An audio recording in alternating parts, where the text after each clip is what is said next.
Thank you. It's an honor to be here at a conference dedicated to Ronald Coase, with whom I had a long and profitable association. And much of what I'm going to be talking about here is colored by my experience as an editor of the Journal of Law and Economics. Of course, Ronald Coase was the second editor of the Journal of Law and Economics, and I'm conscious every day that I function as an editor of that journal, that I follow in giant footsteps. So the title of the session is Future Directions of Research in the Coasean Tradition. So let me start with what is the Coasean tradition.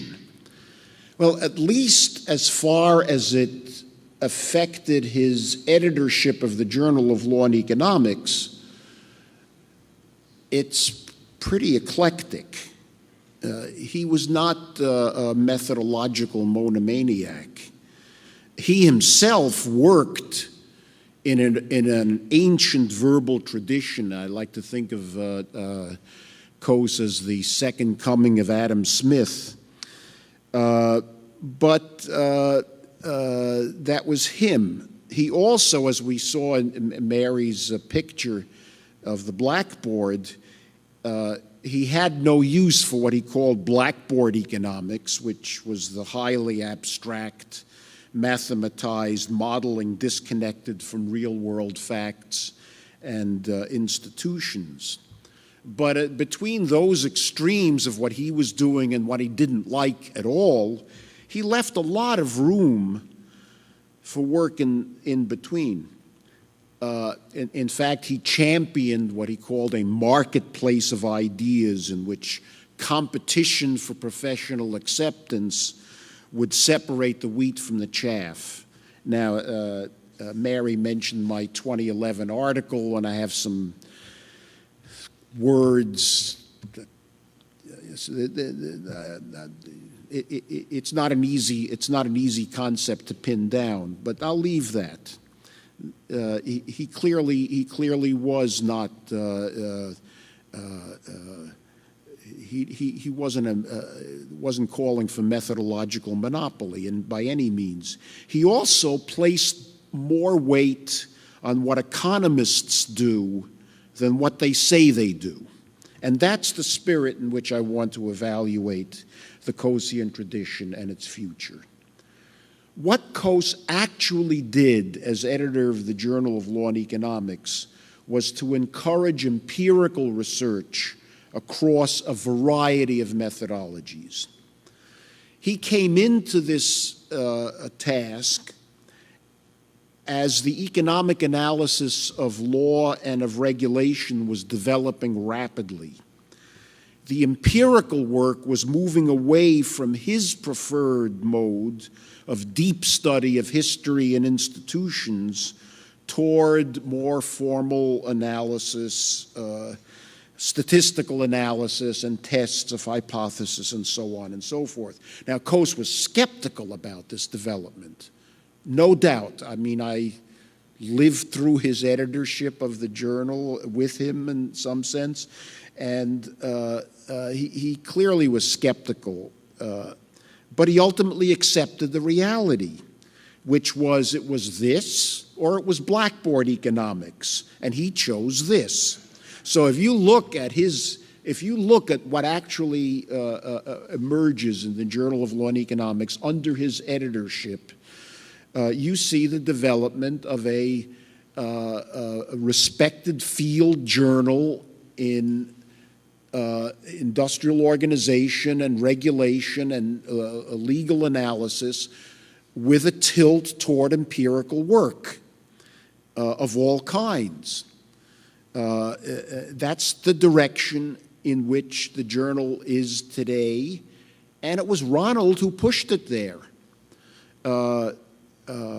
It's open to a variety of empirical approaches, and it pays heed to the professional standards surrounding each of those approaches, but in the end it tries to give most weight to the importance of the question that's being asked and the credibility of the answers. So the question about the future of the Coasean tradition, at least as I see it as a successor editor of his, is really a question about the current state and the future prospects of empirical research in law and economics, or even applied economics more generally. What is that state? What's the current state, and what's the future prospects? And my answer to that query is mixed. I think there's good news and there's bad news. The good news is that there clearly is an empirical revival in the broad industrial organization, regulation, law, and economics field. Around the time that Coase got his Nobel Prize, it was much different. The field was being overrun with blackboard economics. I wrote a review of a 2-volume synthesis of everything that was going on in the field. Had the best people in the broad field were asked to make contributions. It ended up being 2 volumes long, and part of this review was I counted the pages devoted to theory and the pages devoted to empirical work. 80% were devoted to theory, and mainly pure theory, unconnected with the other 20%.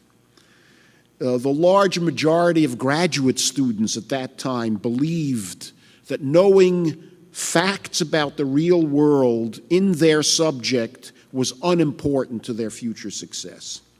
Now, my argument back then was that this situation was unstable and that there would have ultimately be an empirical revival. And why was I willing to go out on that limb?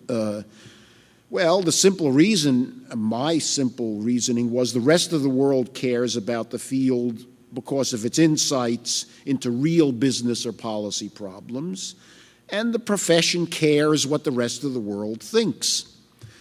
It's not in a hothouse. Well, I've been around a long time, and I got out of the prediction business a long time ago. This is one of my very few successful ones before I exited. There clearly is an uptick in empirical research. I can't quantify it for you, but if you look, let's say, at the recent Clark Medal winners in the broad field, the ones that are in this broad field of I.O., regulation, law and economics, there would be a clear empirical tilt there, I think. It's also accompanied by a substantial increase in the rigor and the credibility of this empirical work.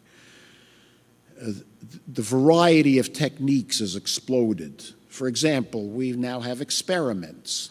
We have field experiments. We have natural, just within the field of experiments, we have 3 or 4 different kinds. Now, Ronald Coase would be skeptical about a lot of this, as he was skeptical about the rise of regressions and t-tests and all of that stuff in his day. And on the other side, some of it he might actually welcome. There's a lively debate now about how much to impose theoretical priors on empirical analysis. And here he might side with the skeptics who are rising up and saying, we don't need a lot of theoretical priors. We should look at what the data tells us. Ronald was skeptical about imposing theory on the data. There's a quip I think it's in that Nutter lecture that Mary referred to, about he never got a manuscript at the journal where the test refuted the author's preferred hypothesis. And I think that's true. I mean, there's a lot of truth in that. And on balance, I think he and we should count the empirical revival, broadly speaking, as a positive step in the history of the Coasean tradition. The bad news that I bring has to do with that old devil, scarcity. It's been said that all of us who do economic research have to position our work somewhere between saying perfectly nothing or saying nothing perfectly. Those are the two 0 points on the axis. So from my point of view as an editor, we're seeing more manuscripts that are closer to that latter corner about saying nothing perfectly. That is to say that they're more driven by some generally favorable aspect of the empirical technique as opposed to the importance of the problem. It might be a unique data set. It might be the control provided by experiments of one kind or another that help you distinguish what's Y and what's X. It's that kind of thing, with the trade-off, the necessary trade-off being that the importance of the motivating question is sometimes secondary. The caricature of this is a rather famous by now paper which studied hot dog vendors in Fenway Park to estimate the elasticity of labor supply because the weather is exogenous. Now, it's a pretty good paper, actually, but the insights that it might give us into the question about the elasticity of supply of labor are limited to an important degree by the nature of the data.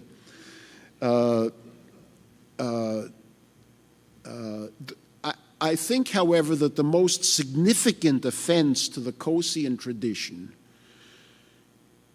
in this empirical revival, which is generally favorable, the most troubling aspect or the most problematic is the downgrading of honest descriptive work. And I emphasize honest and descriptive. A statistical or historical investigation that does not pretend to identify a causal relationship, but does illuminate facts that need further exploration, is what I would regard as something that's vintage Coasean tradition.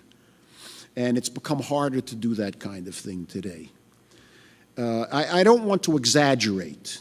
It's probably easier to do it today than before the empirical revival got its start. But the transaction costs have probably increased. We have the canonical, I'm speaking as an editor, there's a canonical empirical paper that you see. It starts with an obligatory introduction and literature review, and then we get A, the model, B, the hypotheses flowing from the model, and C, the data and the empirical work in that order. Even when C is the only interesting aspect of the paper. Then you go into an editing process, and if it's good, and I'm going to come to that as my last remark, that if it's good, A and B, the model and the hypothesis supposedly flowing from the model, are surgically removed in the editing process, and you get what it really is, which is a descriptive paper. It doesn't come in as an honestly descriptive paper, but that's what ultimately gets published if the editing process works. Now, let me just briefly deal with why is it hard to do empirical work that aspires only to illuminate some important aspect of the real world that may be in fact important for our theorizing machinations subsequently. But why is it hard to be honest that that's what we're doing? Well, part of it is socialization. This is not something that's going to be very novel or original, but graduate students and young academics who do empirical work are socialized in a particular way, and I think it's clear that economics places a great weight on conceptual work, more now perhaps than ever in the past. Look at the entry requirements for a serious top 5 kind of economics department program. I couldn't get into one of those programs today if I was if I was where I was with an undergraduate degree. And that's not because my undergraduate institution was particularly terrible. Both Kenneth Arrow and I come from the same undergraduate institution. With Kenneth as a graduate, couldn't be all bad, right? So, but I don't know about Ken, but I couldn't meet those entry requirements. Then you get the first and second year of graduate school. It's entirely conceptual. There's theory. There is econometrics, but the econometrics is entirely conceptual. Then, and only then, if you're going to do empirical work, do you learn empirical skills. And how do you do it? You do it as an apprentice, on your own, right? That's your problem. That's the message you're getting from the way graduate education is organized. And you know, it's not strange. You emerge with a mindset. If I don't have a model, a causal model, I won't be taken seriously. Now, as I pointed out just a minute ago, that's not entirely true, but then you have to spend the first few years of your career unlearning the message that you got as a graduate student. Then we come to the editing process, the journal editing process, which is a critical link in the transmission of knowledge, but isn't taken very seriously. I would recall Ronald Coase said many times that he was attracted to move to the University of Chicago by the prospect that he would be an editor of the Journal of Law and Economics, the editor of the Journal of Law and Economics. And as we heard earlier, he took that job very seriously. No one relocates for that reason today. Instead, journal editors are usually professionally accomplished, busy folks who don't spend a lot of time with papers. They often have a coterie of associate editors to whom they delegate the crucial decisions. And those associate editors then act as traffic cops for the referees. And all of these levels, or at least enough of them to be a blocking coalition, tend to impose currently fashionable values on these manuscripts, which hold conceptual work to be, in some sense, above the details of the data and so forth. The equilibrium that emerges is that the empirical work becomes pre-censored by these values. That's another reason why I get the canonical manuscript that then has to be picked apart. And, I don't think this is going to change without some changes in the professional reward structure that values editing more than it does now. And I say this, you have to take this with a grain of salt. I am an editor, And I might be appealing in a typical interest group fashion for more resources devoted to editing. But I'm really past that now. I'm a retired academic, so I'm not going to get more rewards, even if you follow my advice. But anyway, it's unlikely to happen soon. There's a clear collective action problem at work here. The editing is an important link in the transmission of knowledge, but it's in no individual institution's interest to devote much more than the resources they're devoting now.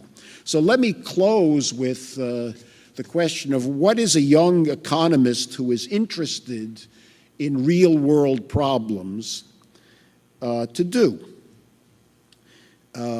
Well, I have four answers, four aspects of an answer. First aspect is it's not as bad as it looks, at least compared to recent history. Now, that might be a small consolation that it's not as bad as it was 20 years ago, but there is a wider professional audience for what I would like to call honest empirical work.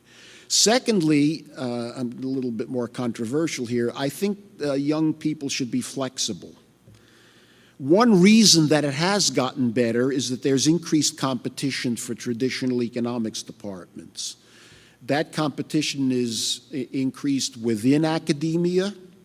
We have business schools, policy schools, medical faculties, and law faculties, all of whom are hiring economics. So your future is not dependent on going up the ladder in a traditional economics department. We also have outside competition. Think tanks, we're in Washington, they're up the block, you know, and down this block and up the next one. We have government, which is all around us.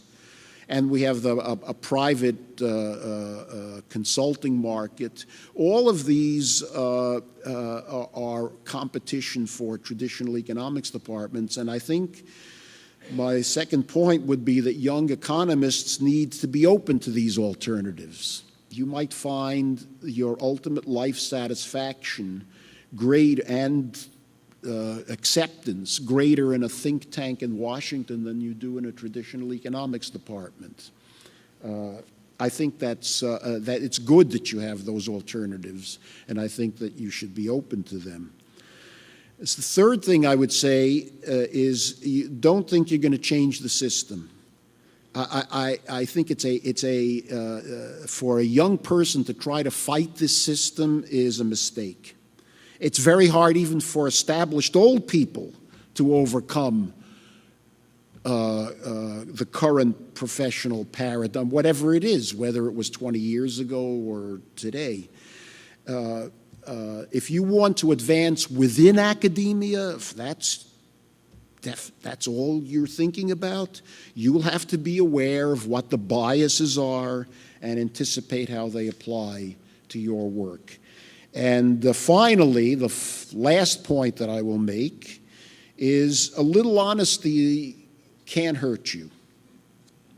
You cannot sell, ultimately, research which mainly describes some real-world phenomenon as a test of some a priori model.